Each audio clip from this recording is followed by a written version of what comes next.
after that session, I went outside, I was listening to all the sounds of nature, and I said to myself, that's it. I'm done being any sort of victim to this situation. Not that I would have that mentality, but I was not going to allow myself to do it anymore, because now I know the mechanics. Now I know what's happening. Now I know how to navigate through it, right? And so I left there feeling that calm and tranquil. Welcome to another episode of You Must Be Out of Your Mind. And as you know, I always bring on great guests that have so much to offer. And today, John is here with us. And John is a very successful entrepreneur, business person. I'm going to have him explain more about the field that he's in, because he'll do a better job than I will. So John, welcome to You Must Be Out of Your Mind. I think I am out of my mind, so I think I'm a great guest for this show. There you go. Perfect. But Doc, I appreciate you having me. And for people out there who don't know, I call him Doc because he's the doc. Thank you for having me. I'm importantly I'm Jacqueline's husband. I'm Johnny Vienna and Vincenzo's father. I'm a serial entrepreneur. I love business. I love entrepreneurship. I love the challenges and the struggles of growing and scaling businesses. My first one was Adapting Social, which is my agency. We are a marketing firm that focuses on helping businesses scale their revenue and focus on enhancing and building a brand credibility in their marketplace.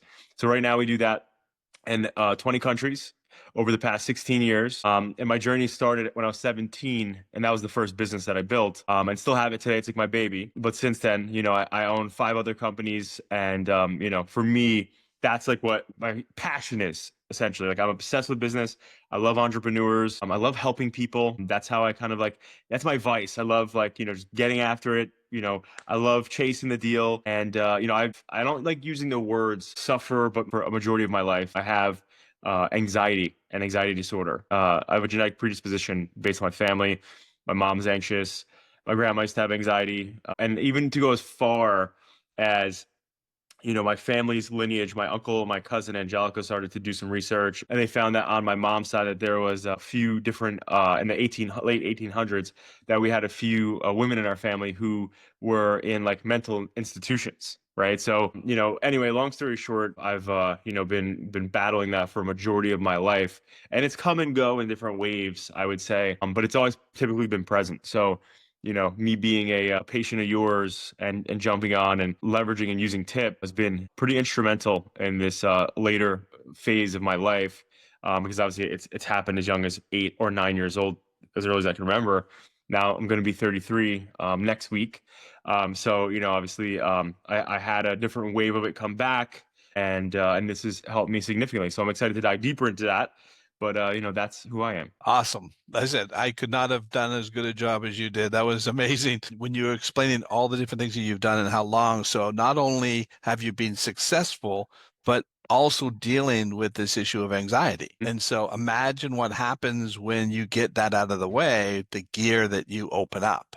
Exactly. And that's really what the performance program is all about. Anxiety is just interfering with you getting to your highest level of success. But most people would look at you, John, and they would say, well, you got it all, right? You've got everything, success, right? You've got all the trappings of what people would want, yet you still have another gear. And that's why I'm excited to have you share this, because most people would think that there's got to be something wrong with them, or the reason why they're struggling is because of that. But you've proven that you can still do it even with the anxiety, and then imagine what happens when we reset it.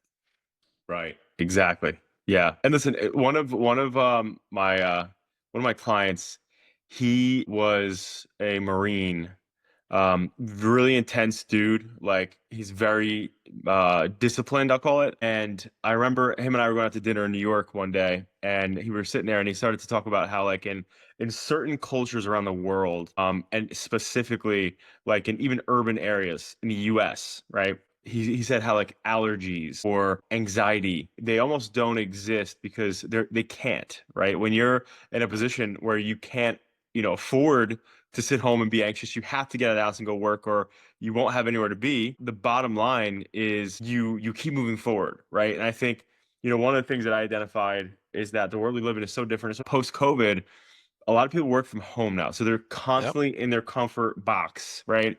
And to venture out of it or to do different things, now it's just inconvenience, right? And so whereas like in other cultures and parts of the world, like you got to get up and you got to go to work. There's no, "Oh, I don't feel good today," or, I'm too anxious, I can't leave the house. You don't have a choice. You have to go. And I'll get into it later, obviously, or whenever we go to it. But I think in a way, that's what, this has in a way helped me with, right? If you're feeling anxious or, or panic, whatever it is that you're going through, the bottom line is that we tend to stay where we're comfortable, right? Our subconscious mind wants us to be safe, wants us to be comfortable, Yep. and doesn't want any sort of danger or uncomfort, right? So, bottom line being is when you're stuck in that comfort zone and you're actually fueling the anxiety, right? So you're actually you're giving it the case against why you shouldn't go venture out and do that thing that's making you worried, right? And a lot of Yep. times we don't know that. We feel like we're doing the right thing because we feel wrong. We don't feel like right about going to do X because we feel anxious about it or panicked or it's life threatening. And you're really fueling that fire. And that's what TIPP really helped me particularly with. I started in a weird way, right, to develop like that agoraphobia where I was like, hey, I work from home, I have all this stuff, whatever. I don't need to leave the house because in my own what I'll call sanctuary, Yep. I'm Yep. super comfortable, right? I can work from here, my family's here, whatever. I was not even really going into the office as much. I was like, yeah, I'm just gonna work from home, and I'm not that person. I'm a very social animal. I need to be out of the house. I need to be shaking hands, signing checks, breaking necks. You get it. So it's like at the end of the day, me being at home is not who I am. I have twins, two 5-month-old beautiful babies that are twins, and I have a 21-month-old. So on Fridays, I typically am home now to just be home with them and stuff like that. But even on Fridays when I'm home like this, I feel like, damn, like I don't, it doesn't feel right to me. So it got me back out of that comfort zone and helped me realign with what I needed to get back out there. Yeah, and what you were saying is, which is really true, is the number one fear for the human mind is uncertainty. Right, So, as a successful person, you figured out a way to beat the uncertainty is to make everything certain and stay home. right. So then it's like walking with a sprained ankle, Yeah, for 20 years, right? You just justify that that's who I am. I've got a sprained ankle and I'll figure out how to change my route so I don't have to walk as far. I don't have to walk on uneven ground, all kinds of things that right, you'll create, right. right, to try to help with that.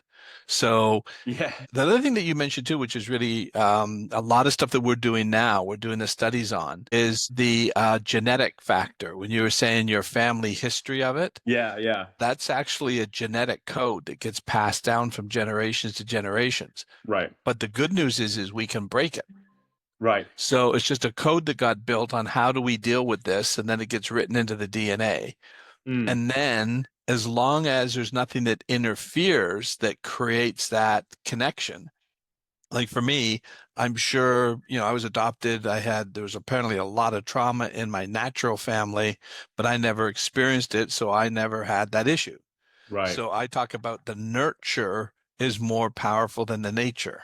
Mm, So something interfered with your nurture that created the nature or the code in your family DNA to activate and say, what do we do about this? And right. then you've already got it built in. But the Exactly. good news is that when we can get to whatever started that for you or activated that for you, the genes will then start to recode and then you don't have the problem. Right. So, and we're showing that now in the DNA. We're doing pre and post DNA. We're going to post the study up probably by the end of the year. And we're showing how much the gene expression changes. So inflammation upregulates, the immune system downregulates, Mm, neurotransmitters, neuroplasticity all downregulate when there's right. trauma running. But when we get the trauma out, the inflammation comes down, immune comes up, neurotransmitters and neuroplasticity come up, goes back into homeostasis. Right. That's where you're designed to live. But Right. as long as the trauma is running, and this is what I love about this, is because people will look at you, John, and say, well, even with all that success, he was still dealing with this. Like, Mm-hmm. wouldn't that, mitigate it? No, it doesn't, right? Until you get in and reset the system, Right. right? You could get the most expensive computer in the world, but if it's running glitches and error messages, it's going to run glitches and error messages. Yeah, and I do want to say to that point real quick. First things first, I think for anybody out there who's suffering, I personally can't attest on the depression side. I've never felt like I sat in a depression or I think my over optimistic mindset that I've created since I was a kid has helped me pass that part, thank God. But from an anxiety standpoint and panic disorder standpoint, that I know all too well, I know that it seems super scary doing these things that you want to do. And again, what you helped me, and I think the TIPP program, which anybody who is listening to this, it's a guaranteed no-brainer for anybody to join this program. I'm not saying that as an endorsement because I have a strong love for the doc here, but I love what you've put together though, and I believe what you put together because it's worked for me. Like growing up in school and stuff like that, I was in all IEP classified classes. John has learning disabilities, but what I realized later in my life, I didn't go to college. I wasn't a great student, but uh, I'm a hands-on learner, right? So if I can Yep. understand the mechanics of how certain things work, like I'm going to be more proficient in it, as opposed to me just watching a presentation or a PowerPoint, which is why I loved our session, and I knew I need to invest in a higher package with you because I needed to talk to you, right? Right. If I went on and did that whole I watched the thing, which I'm sure is great for most people, my brain don't work that way. So my point is that when I learned what the program offers and what it did really well for me is understanding how my body and my subconscious and my conscious mind are all speaking to one another, right? I think the biggest thing that you absolutely just like helped me with tremendously, one of the biggest things, was where you shared how our subconscious mind is not logical, right? Right. That's Yep. a powerful, profound statement, and when you understand that most of us in panic or anxious moments, we're glued to logic. There was times where it's like I had to run to the grocery store and I was completely anxiety and panic ridden that like I had to leave to go to the store. And what if I had a panic attack there or an anxiety attack there? And then I had to drive back home. And what if I passed out on the way home or I got too anxious and I just blacked out or something. But one of the biggest things for me is like I would always go to the logical mindset, like, John, you're fine. You're in the car. You're going home right now, and blah, blah. No matter that my heart was beating or I felt like I was getting dizzy or whatever. And what really helped me with that outside of what you shared was that logic is the one sure way to not get the results you want, right? Because Exactly. because Yeah. and the one part I want to share about that is it made sense to me because in the past before I met you, I tried to personify my subconscious mind and how it acted with my anxiety in the past. And I would be like, oh, all right, you're fine. I know you're trying to protect me. I'm good. We're good. Relax. But the bottom line is that it speaks a different language, and It thank does. God it does. Thank God it does because when you shared with me and explained that, the same part of my brain that's trying to protect me from the situation that's not a real threat, but it doesn't know that, right? I have to retrain that is the same part of the brain that makes sure I'm breathing every night, my heart's beating every night, I'm blinking so my eyes don't get dry out of my freaking head. Like all these different components, and also imagine the bazillion functions to fight disease and bacteria and all these things that's happening in my body that you and I don't think about every day, right? Yep. It has such a heavy job, right? Yeah. It's such a heavy job for our subconscious mind, and that little tiny 5% of our conscious, you know, that's that's what's moving us forward, and but it's not controlling 95% of our functions, right?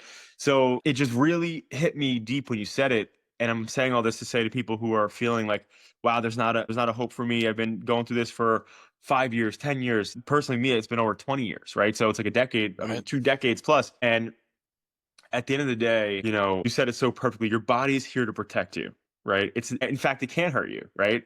It's It it's can't it's sabotage almost you. it can't self-sabotage yourself. And you No. almost I always felt that. I'm like, why the hell am I feeling this way, right? But I think, again, you taught me so much I can ramble for an hour about this, but I think the bottom line that I'm trying to allude to is that like, being anxious and being in a panic state is a very, very scary thing. Most people equate it to almost dying or feeling like you're gonna Yeah. die, and you feel like you can't breathe anymore, or your chest is gonna beat out, your heart's gonna be at your chest and stuff.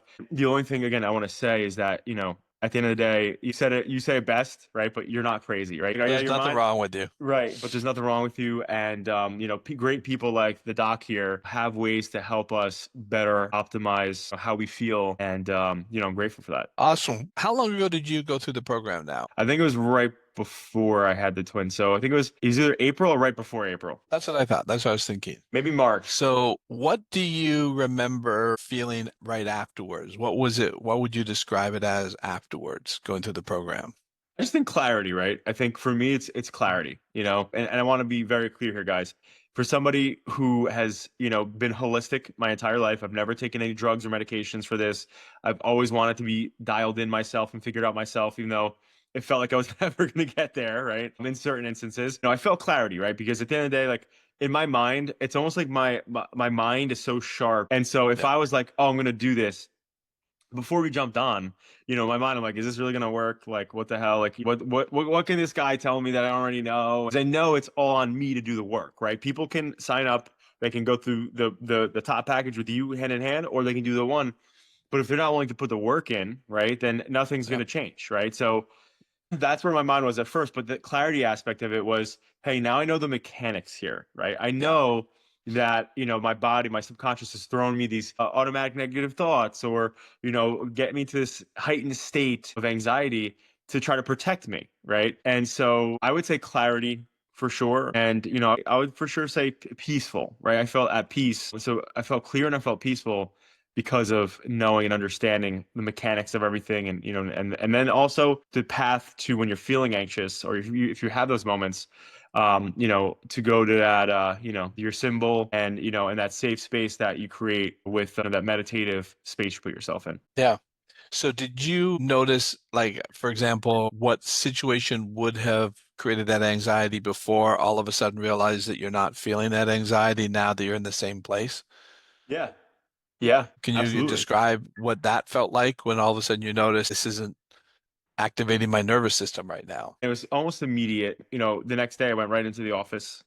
It almost feels like a hangover. You're like, why was I so anxious about that? Like, what was I thinking? Right. Like, why was that such a big deal? And I would say that's kind of how I felt when I first went into the office. I'm like, what made me so worried about being here, right? Like, what was the issue, right? Because I'm fine. You and I hung up, and then I went outside, and my backyard's pretty tranquil. I have a couple acres of land, and it's all greenery and like a park like greenery. And I have the waterfalls going. I sat there and I was like sitting here because here's the thing. Most people who are like entrepreneur, athlete, high performer, you tend to not stop and enjoy the fruits of your labors ever, right? Because you're like Hmm. ready for the next thing. And that's me. I'm like, me and my wife bought our dream home. We have our beautiful dream kids. I'm married to the woman of my dreams. And I'm sitting there, I'm like, all this time I'm running around feeling this way I'm feeling and stuff. And if I went back to the earliest version, right, or the most vulnerable version of myself, and said, dude, look at the life that you've built. Look at the family that you have. Look at the impact you're making. I would be like, oh my gosh, like, dude, I hit the lottery twice, right? Yeah. After that session, I went outside. I was listening to all the sounds of nature and the things, and I said to myself, I was like, you know, that's it. I'm done. I'm done being any sort of victim to this situation. Not that I would have that mentality, but I was not going to allow myself to do it anymore, because now I know the mechanics. Now I know Yep. what's happening. Now I know how to navigate through it, right? And so I left there feeling that calm and tranquil, and then went to the office the next day, and it just started going back to, like, I went to the grocery store and went to do this stuff and that stuff, and then I was right back into being a citizen again. And then those things before would have created that anxiety, right? That you would have Hmm. been feeling it and experiencing it, and then it's Right. gone, Right. right? And that's basically how you're always supposed to live.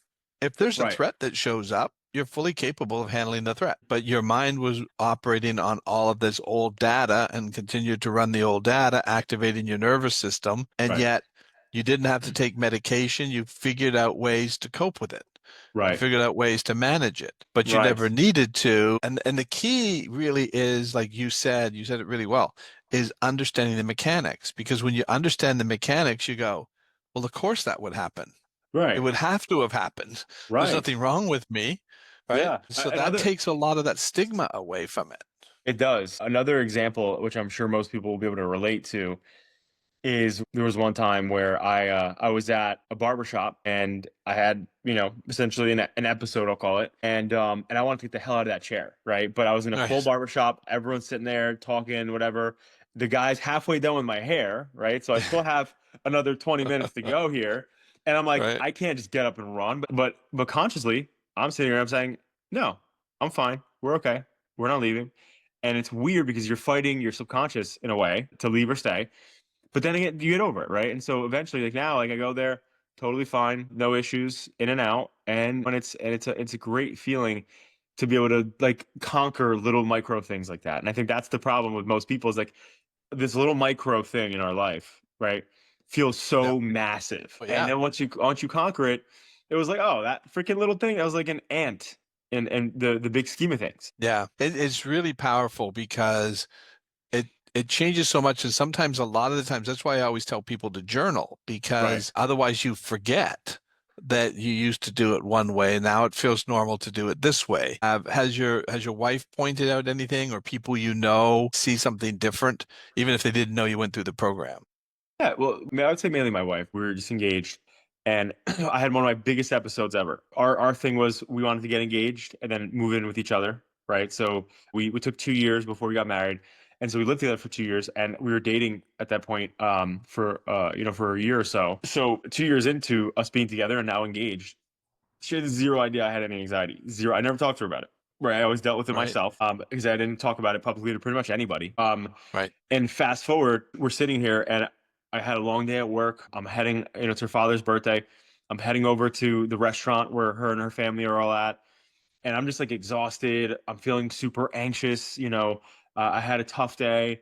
And I get there, and everyone knows that everyone knows I'm a talker, right? So I get there, and Yeah. I'm not really talking, I'm not really eating, and no joke, her grandma, her cousin, her brother's like, John, what's wrong with you? You're barely talking, not eating, and it amplifies it when you're an anxious person and somebody's calling you out. It's like, holy Yeah. shit, people can notice now, right? Like I'm not hiding.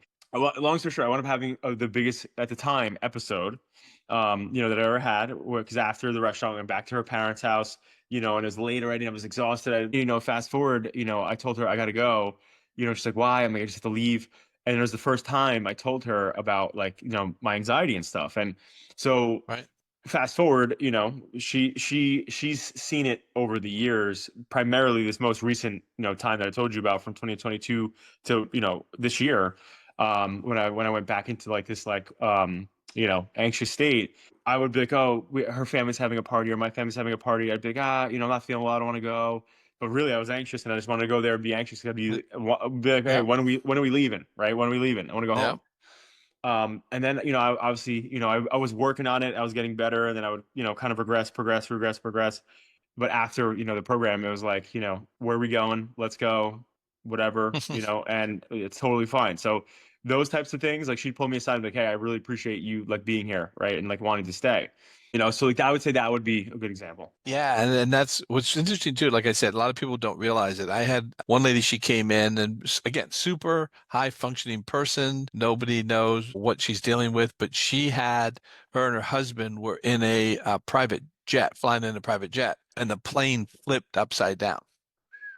Everything went upside down. And now Oh the my goodness. pilots were good enough to figure out how to fix it, but you can imagine after going through that, And in see private that. jets, you're normally not sitting in a seatbelt like you have to with everything. So I can only imagine, you know. Yeah.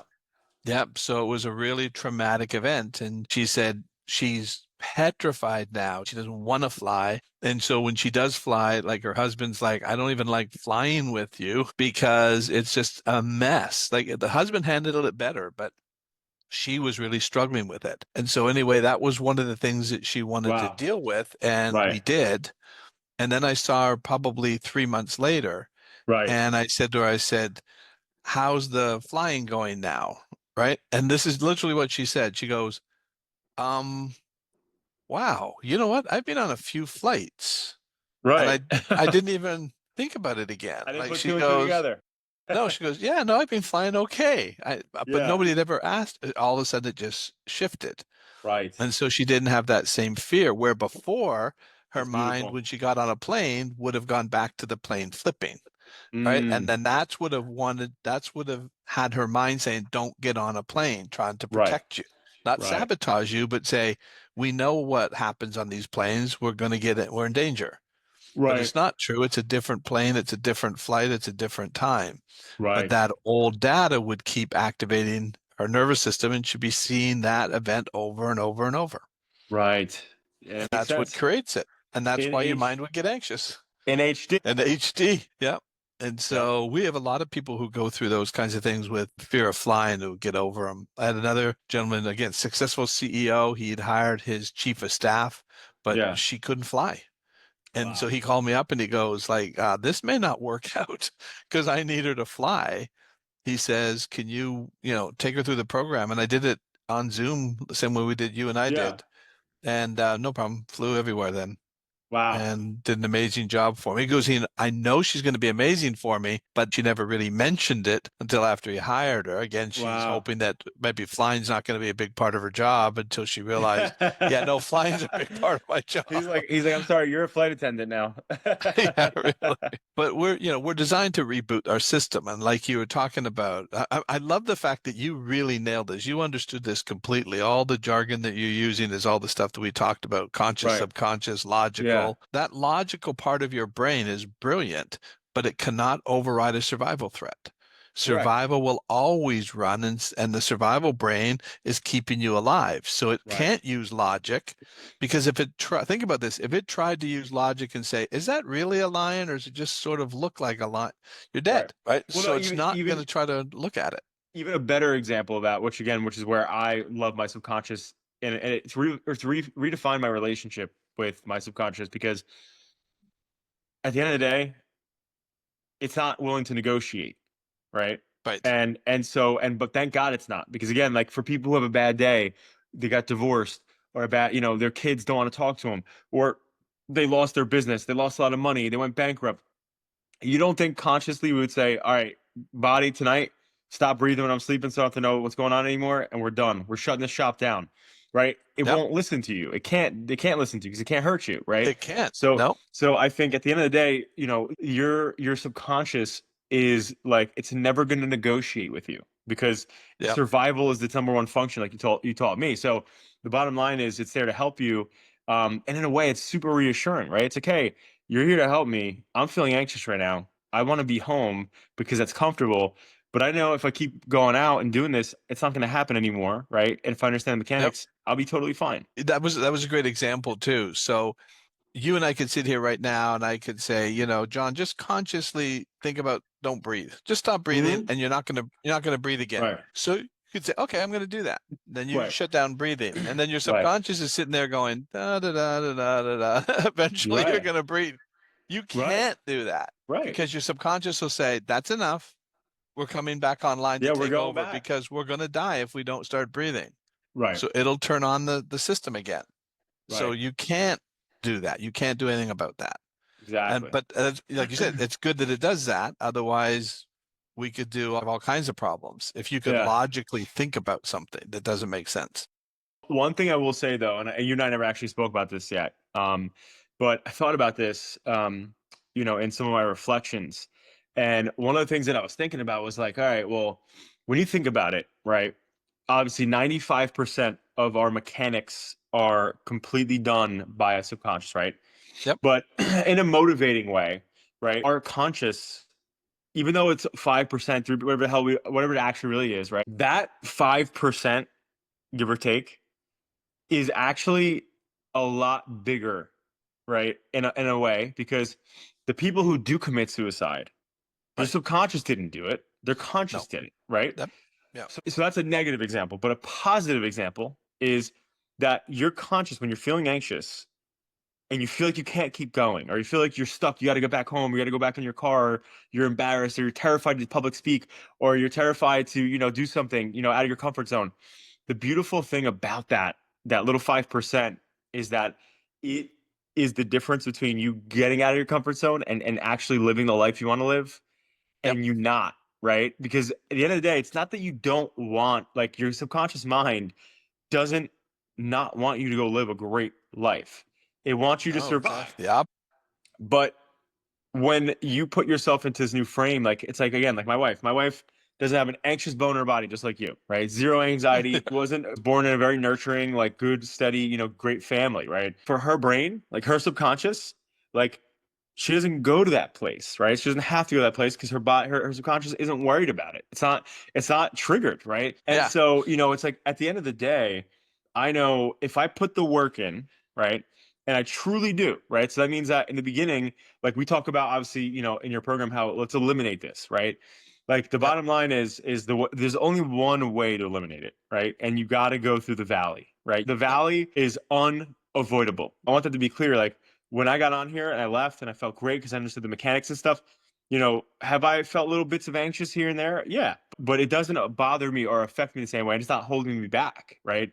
I'm not allowing it to, right? I look at my symbol, and I've actually put a twist on my thing I'll tell you about. For me, when you put that work in and you go through the valley, it's so difficult, right? But when you get to that other side, you're like, what the F was I so worried about? But it's like you have to push through the things that you don't want to do. Because, like, the best version of yourself is on the other side of all of the avoidance you have and the things you're avoiding. You don't want to go do this because it makes you anxious. You're feeling depressed. You're not going out of your house, or you're not like doing the things you want to be doing, whatever the case is. But that better version of yourself is on that other side. And again, it's of my opinion. So I'm not you're an actual doctor. I'm not an actual doctor, right? But it's of my opinion through my own experience with you, and after, post, before, pre, is that you know you're that little 5%, that conscious that we're talking about. That's the tool that's going to help you get past all this. That's the part of you that has to move past the subconscious telling you not to do it, right? So your subconscious is like, shouldn't be here. Heart's pounding out of your chest. You're getting sweaty, and you have to keep going, right? You have to keep going. You can't try logic. You can't say, hey, I'm fine. I'm not having a heart attack. I'm totally fine. Everything's okay. Because that doesn't work, right? It Oh, doesn't work. okay. What I started to do when you're talking, me through that, right? What I've started to do in places where I'm like, all right, I'm gonna be going out somewhere, and I know I'm gonna be far from home, and away for a couple of days, whatever. Essentially, I've created my own safe space in my mind. What I call it my little Zen den, right? And so I'll go to that place, and I'll be in that meditative state in that place.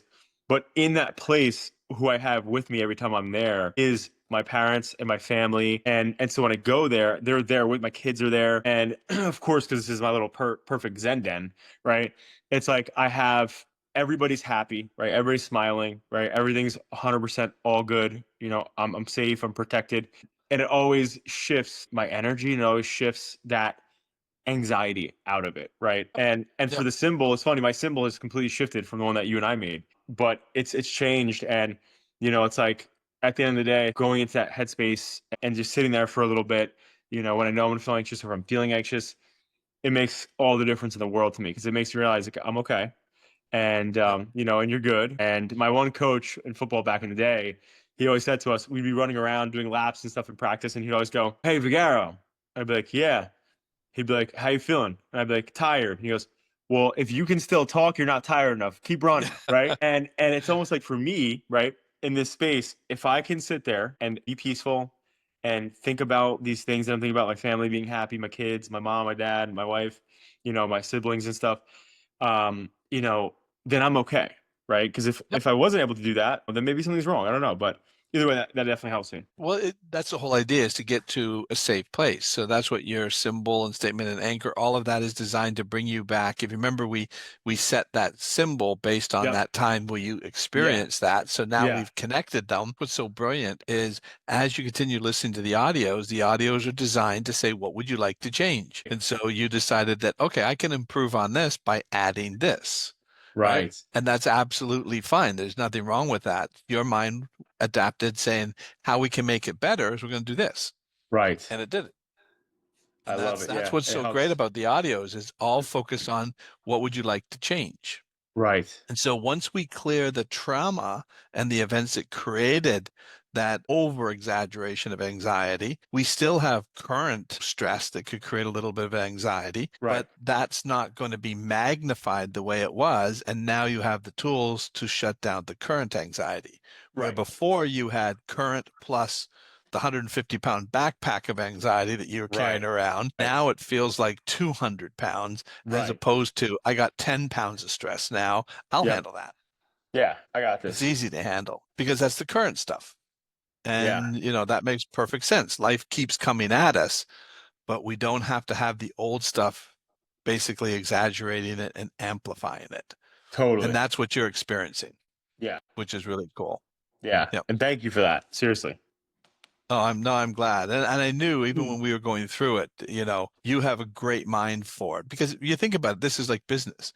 What I was Yep. telling you, here's the roadmap to the success for your business, but the business was your mind. And as soon as you got the roadmap, you went, oh, man, that's it. Okay. Yeah. Let's I, go. that's the book. And then you talk about how you weren't good in school. Well, that was coming from that Right. neuroplasticity. There's a gene, the BDNF gene, that Right. actually regulates neuroplasticity. Right. So, in essence, what your mind felt like is we're being chased by a lion, right? And now Mm-hmm. somebody says, John, read this book Right. while you're running. Your mind goes, no, that's not priority. Mm-hmm. Survival's priority. So you couldn't focus on it. My wife had the same issue. She's Right. brilliant. She's so smart, but never felt smart because she had all this trauma as a child. So Right. then she said, I could read a page in a book and not remember what I read. And Mm. now she's my best researcher. And I think I told you about the study that we did. We got a Yep. 46% change in brain plasticity after people went through the program. That shows how fast our system can adapt, Right. but it's not going to make changes when it's in threat. Right. And that's what the old trauma is doing, is keeping it in a sympathetic nervous system response. And Right. the mind doesn't want to do maintenance because it Mm. says we don't need to do maintenance when we're in a threat mode. Correct. Right.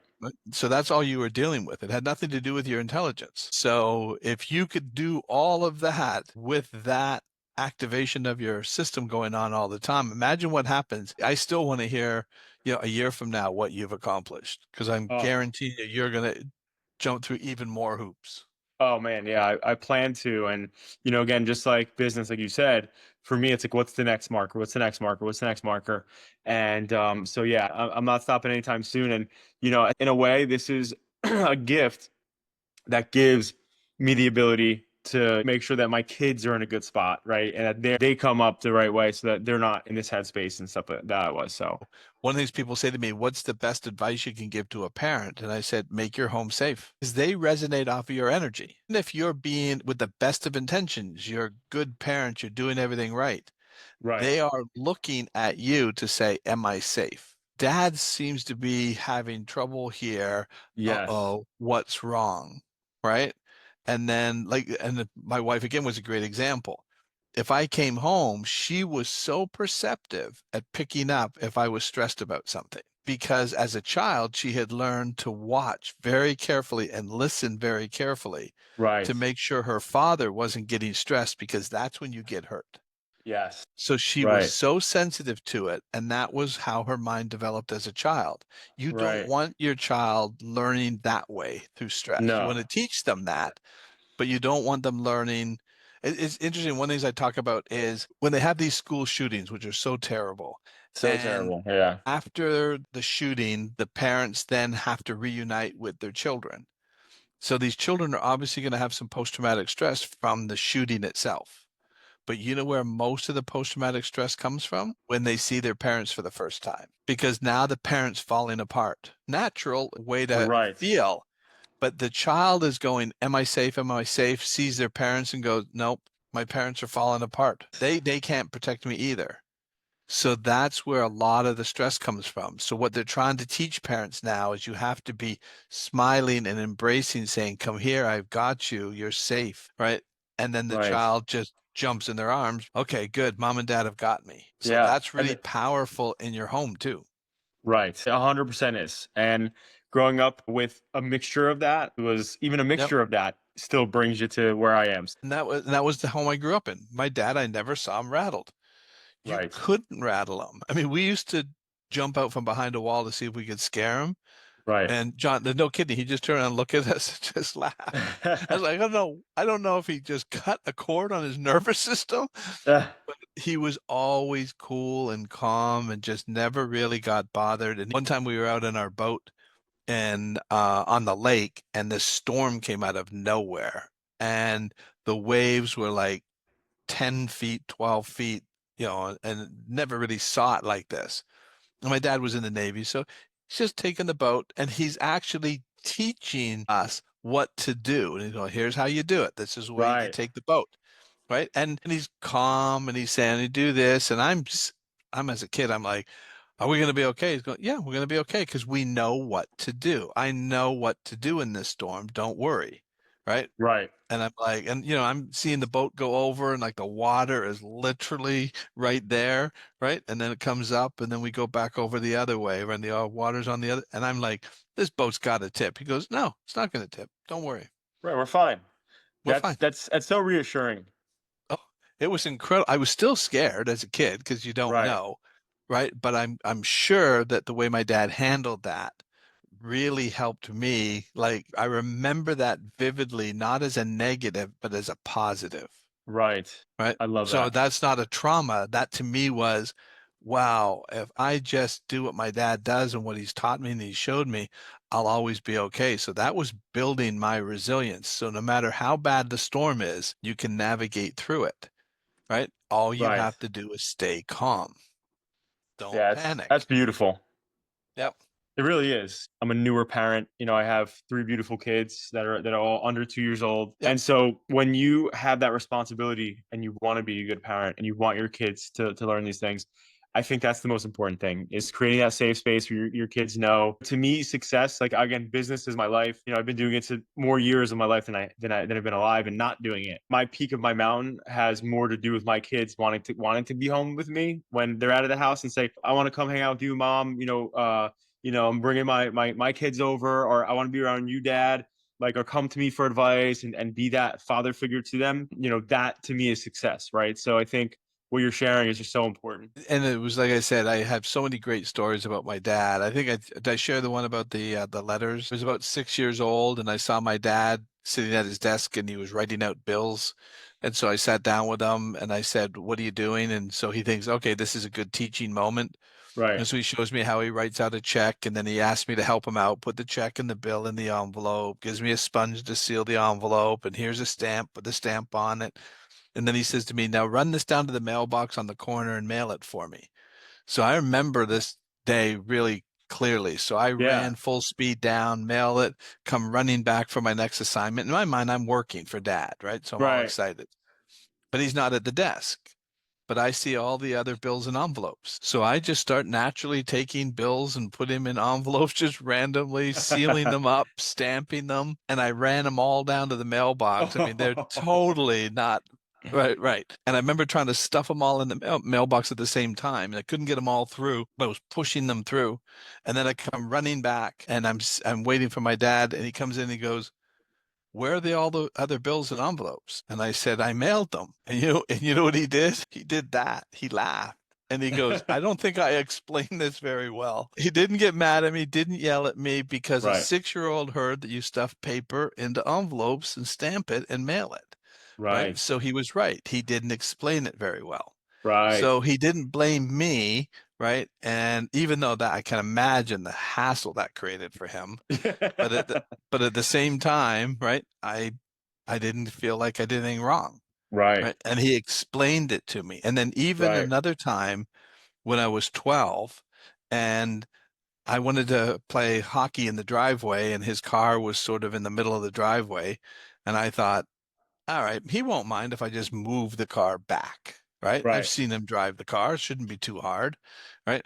And so I leave the door. I don't know why I did this, but I remember I left the driver's side door open. I thought I'll turn it on and I'll back it up. It was a standard.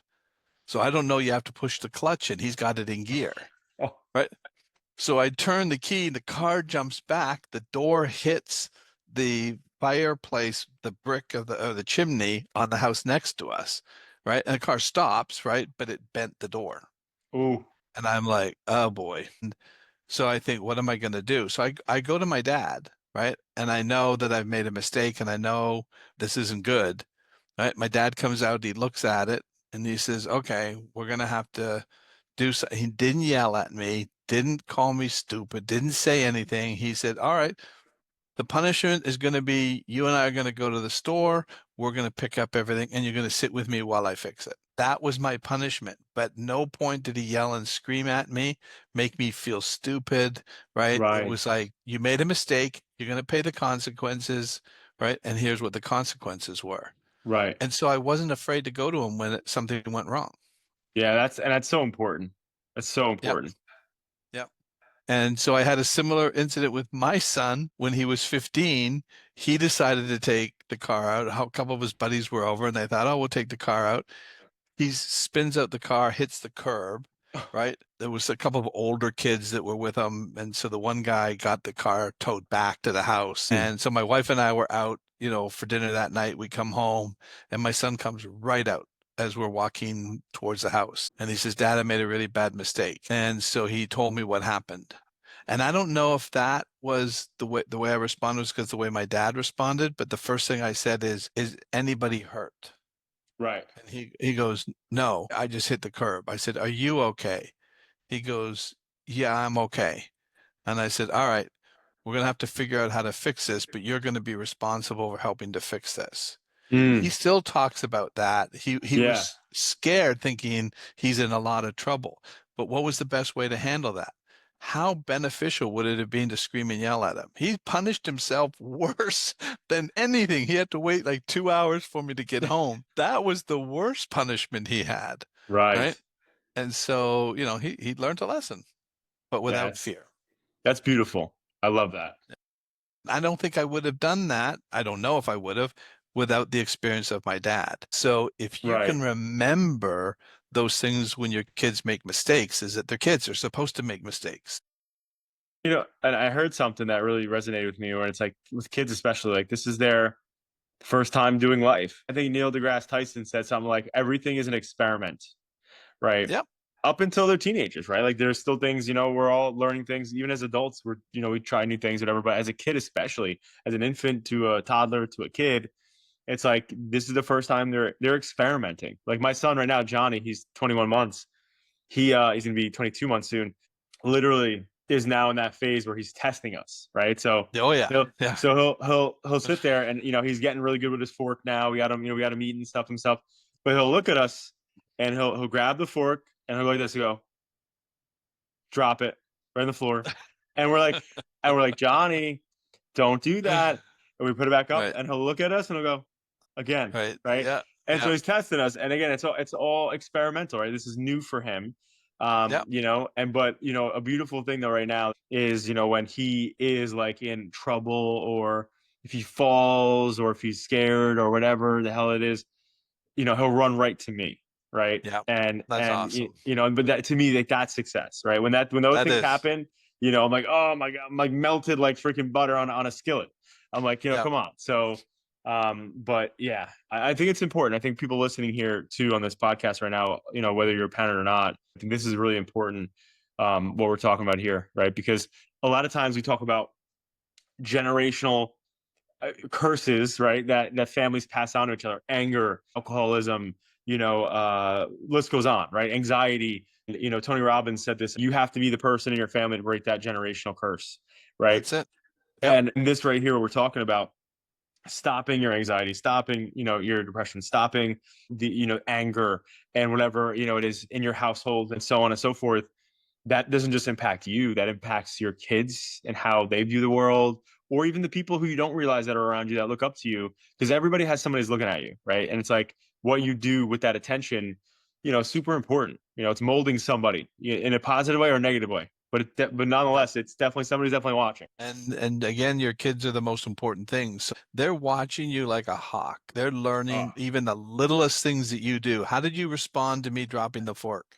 right, Right? How right, did you respond to me spilling the milk? Right? right. And all of those kinds of things. So even an accident, they look at how am I safe or am I Mm-hmm. not? Right? Dropping the fork, am I safe or am I not?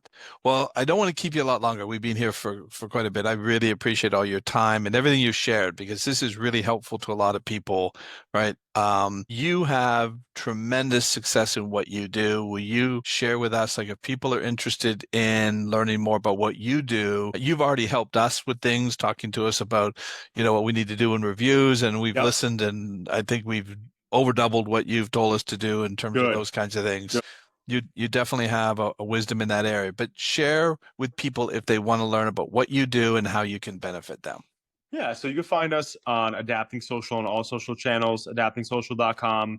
If somebody's looking to grow their revenue, build their business, get in front of more customers, and look like an authority in your space, that's what we do. So happy to help. And obviously, if you come in and we see that you came in from this podcast, we'll definitely take care of you, give you an incentive for doing so. And bottom line is, again, the way that Doc here is helping people mentally, we help people fiscally, right? For one of our clients that I'm proud of right now, this is one of our success stories. Every Friday, we have a success story Friday, in our organization. And, today we had somebody who was on the brink of going out of business. And typically every year, we help, essentially pro bono help at least 5 businesses that are struggling. And one of the businesses that we started to help pro bono in the beginning of 2024, and they were about to shut their doors, is on their way this year to net $2.5 million. Nice. And that's Very good. so that's bottom line, right? It's not top line, it's bottom line. Wow. So to Wow. go from that to being able to have that kind of piggy bank at the end of the year, starting off that way, that's massive success. So like that's an example. When we come in, we're not your typical agency where it's like, let's make some cute social posts and do a couple things. It's very business, economical, and strategic. How can we grow to X revenue? What do we need to get there? How can we get there? What ladder do we need?